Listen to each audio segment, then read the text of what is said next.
Moving on, after a person, a hope, or a dream has died can be one of the most difficult challenges of life. It certainly was for Samuel. The prophet Samuel believed that God had chosen Saul as king, but Saul failed God and his people.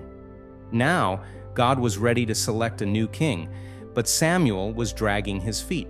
Moving forward meant readjusting his expectations about the future and about God's work in general. God called him out on his hesitancy in 1 Samuel 16 verse 1.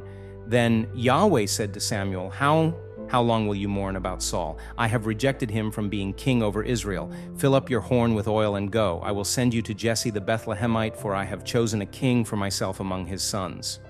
Samuel had to learn that things rarely play out the way we think they will. We inevitably end up on a different path than we planned, whether because of our own actions or because God's route turns in a direction we never anticipated. The key is recognizing the changes when they occur and preparing ourselves for a new reality.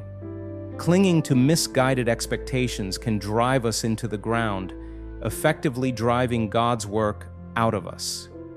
Unlike Samuel, Saul's problem was not that God sent him in a new direction. Saul created his own situation when he chose a different route.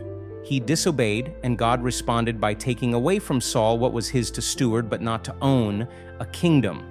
Saul's story illustrates James's statement, "From where are conflicts and from where are quarrels among you?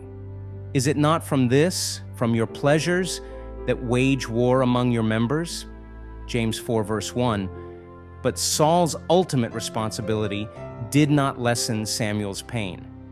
All of us must be willing to realign our expectations. More important, we must seek to be aligned with God all along. We must move on from destructive behaviors and disobedience. Along the way, we must be mindful of the things God wants to create, and we must be ready to respond when God calls us to fill your horn with oil and go. What do you think God is asking you to move on from today? And what is He asking you to move toward?